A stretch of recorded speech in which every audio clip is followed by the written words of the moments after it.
주영진은 우악스런 남선생에게 뒷덜미가 잡혀 끌려갔고 그날 온종일 복도에서 벌을 섰습니다. 학교가 끝날 무렵 교장이 그를 불러 그에게 물었습니다. 군은 왜 천황폐하께 고개 숙이지 않는 거냐? 우상이기 때문입니다. 우상? 그렇습니다. 저희 아버지가 그렇게 가르쳐 주셨습니다. 너희 아버지가 누구냐? 주기철 목사입니다. 아하, 그 악질, 괴역죄인. 결국 주영진 전도사는 창신소학교에서 퇴학을 당하고 산정현교회 장로였던 조만식이 교장으로 재직하고 있고 아버지 주기철 목사님이 나온 오산학교를 졸업하게 됩니다. 그 후 평양신학교에 입학하려 했으나 이미 폐쇄되었고 신사참배를 반대하면 학교를 다닐 수 없기에 일본 동경으로 가서 루터교 신학교에 입학하였습니다. 하지만 일본 신학교는 신사참배가 더욱 심했고 극렬히 반대하던 그는 스스로 자퇴한 뒤 일본 일치신학교에 입학하지만 주기철 목사의 아들이라는 이유로 다시 퇴학당합니다. 고향에 와보니 아버지인 주기철 목사님은 신사참배를 반대하다 이미 4년이나 평양 형무소에 갇혀있는 상태였습니다. 아버지를 면회했을 때 아버지는 이미 극심한 고문 속에서 몸이 성한 곳이 없었고 뼈만 앙상하게 남은 모습이었습니다. 주영진 전도사는 아버지의 모습을 보고 가슴이 미어왔지만 그가 아버지에게 건넨 첫마디는 아버지 승리하세요 였습니다. 그런 아들에게 주기철 목사님은 이렇게 답했습니다. 너도 승리하거라. 주영진은 1919년 10월 25일 경남 창원군 웅천면 북부리에서 아버지 주기철 목사와 어머니 안갑수 사모 사이에서 장남으로 태어났습니다. 기독교인들에게 한국의 대표적인 순교자가 누구냐고 묻는다면 끝까지 신사참배를 반대하며 일사각오를 외친 주기철 목사를 뽑는 사람들이 많습니다. 그런데 주기철 목사의 장남이며 평안남도 대동군 김제면 장영교회에서 심우하던 주영진 전도사는 아버지 못지않은 믿음으로 짧은 일생을 살다간 순교자임에도 이 사실을 아는 사람은 그리 많지 않습니다. 주기철 목사님은 1944년 해방을 1년 앞두고 7년간의 옥살이 끝에 평양 형무소에서 순교합니다.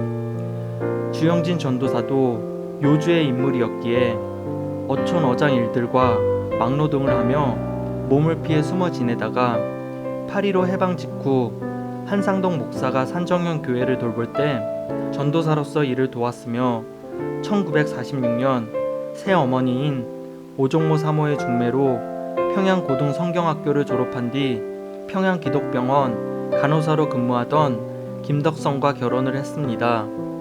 오종모 사모님은 주영진 전도사와 며느리 김덕성이 산정현 교회에 있는 것을 달갑게 여기지 않았습니다. 아버지의 후광에 힘입어 아버지가 담임 목사로 있던 교회에 아들과 며느리가 있는 모습이 좋게 보이지 않았던 것입니다. 결국 당시 28세의 신혼이었던 그는 평양에서 북쪽으로 50리 떨어진 긴제교회에 전도사로 부임합니다. 당시 북한을 접수한 공산당은 보안 서원들을 시켜 긴제교회 안에도 김일성의 초상화를 걸도록 권유했습니다.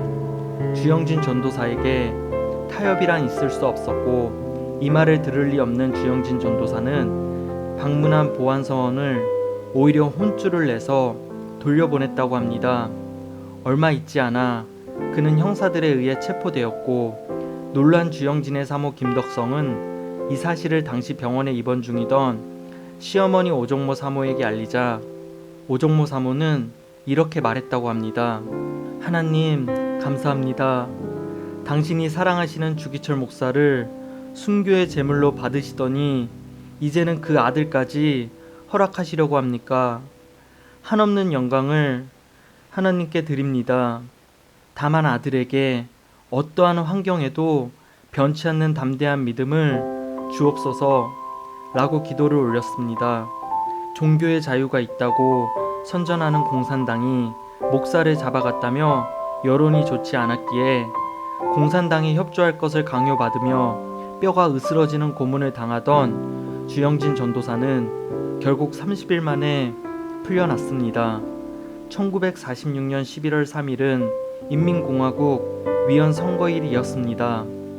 주일날에 선거를 하기로 했기에 엄격한 주일 성수를 강조하는 주영진 전도사가 성도들에게 투표에 참여하라고 말할 리 없었음을 알고 형사들이 주영진 전도사를 찾아왔습니다. 아무리 종교의 자유가 있어도 인민공화국을 반대하는 종교는 인정할 수 없소. 성도들이 모두 투표에 참여할 수 있도록 협조하시오. 그러자 주영진 전도사는 이렇게 답했습니다. 우리가 반대하는 것은 선거가 아닙니다. 거룩한 주일을 다른 일로 범할 수 없기 때문입니다. 그리고 교회는 세상의 일을 이래라 저래라 광고하는 곳이 아닙니다. 정 이렇게 나오시면 재미없소. 만약 한 사람이라도 투표를 하지 않으면 선동죄로 가만히 있지 않을 것이오. 저녁 예배까지 본 뒤 투표를 하면 되지 않소. 밤이나 낮이나 주일은 주일입니다.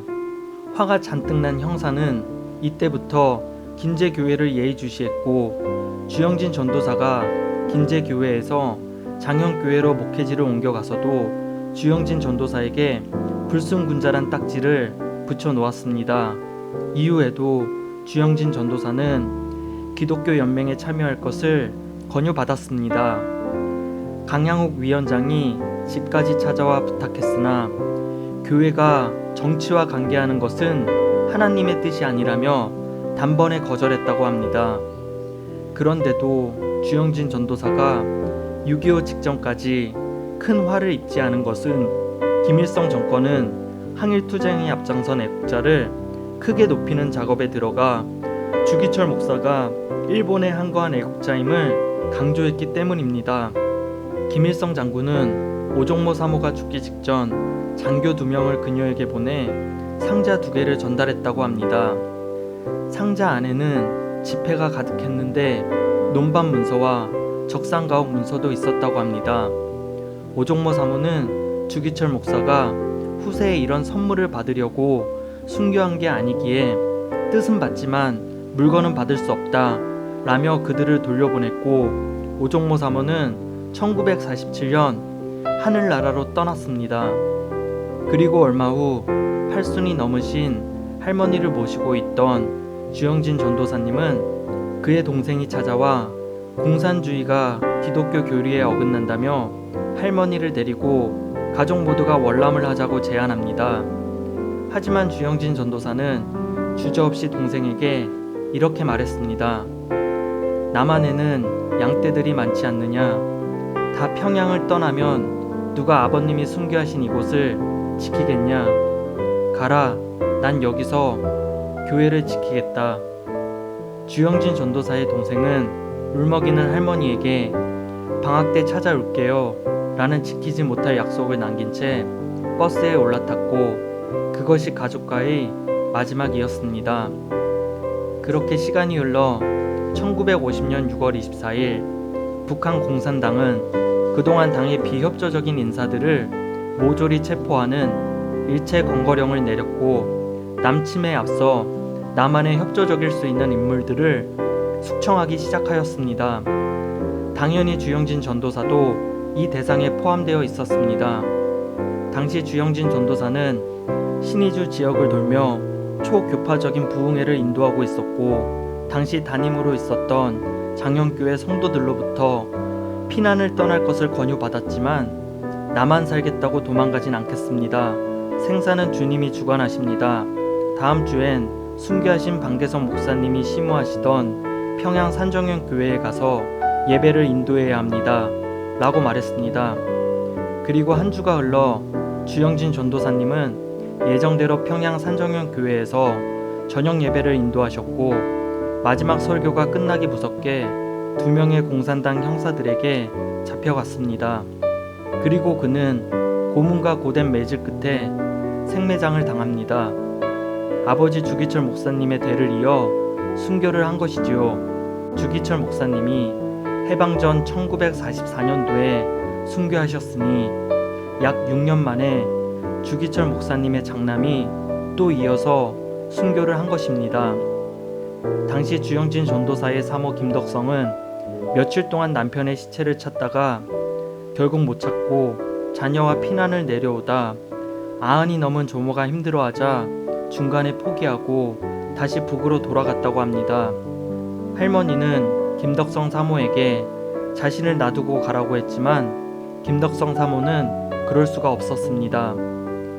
그리고 20여 년간 처참하게 생활을 해온 김덕성 사모는 신을 넘긴 나이에 반국가적 악질 선전 행위를 한 제목으로 처단되었습니다. 남편의 뒤를 따라 기독교가 억압된 국가에서 복음을 전하다 순교당한 것입니다.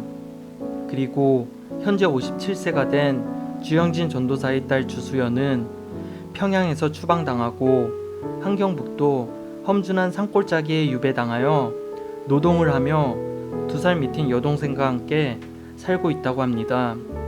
4살 때 아버지를 잃고 25살 때 어머니마저 처참하게 잃어버렸던 소위 그들이 말하는 반동군자의 자손인 주수연은 그간의 삶이 얼마나 힘들었을지 누가 말해주지 않아도 그들의 고되고 고된 삶이 고스란히 느껴집니다. 그리고 지금까지도 고난의 삶을 이어가고 있을 그들의 삶이 너무나 슬프고 슬픕니다. 북녘 땅에서 종교적 탄압은 53년 전이나 지금이나 변함이 없습니다. 오늘도 그곳에서는 수많은 믿음의 권속들이 누군가는 감옥에서 누군가는 지하교회에서 순교를 각오한 채 고난 중에 있습니다. 복음을 전하다가 발각되면 비참하게 처단당하고 성경책이 발견되면 끌려가 처참한 고문을 당하는 현실이 지금 북한의 모습입니다. 한참 젊은 나이에 신앙의 지조를 지키기 위해서 또 목회자의 양심을 지키려다가 순교당한 이야기는 100년 전 일이 아니고 10년 전 일도 아닌 바로 오늘 여전히 우리 곁에서 일어나고 있는 일입니다. 차로 겨우 1시간 정도 달려가면 닿는 그곳, 바로 그곳에서 누군가 또 외롭게 신앙을 지키며 죽어가고 있는 것입니다. 한국 교회를 위해 기도하다 순교당하신 주기철 목사님, 그리고 공산군에게 굴복하지 않고 생매장 당한 주영진 전도사님, 그리고 북한 지하교회에서 복음을 전하다 순교하신 김덕성 사모, 그리고 지금까지도 반동군자의 자식들로 낙인이 찍혀 노예 생활을 하고 있을 주영진 전도사님과 김덕성 사모의 자녀들, 어찌 보면 전 가족이 순교자인 이 가정의 공통점은 딱 한 가지인 것 같습니다. 그것은 그들 모두가 예수님을 너무 사랑했다는 것입니다.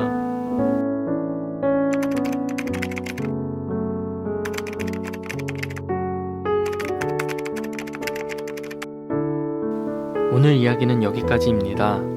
저희 영상을 봐주신 모든 분들이 행복하시기를 예수님의 이름으로 기도합니다.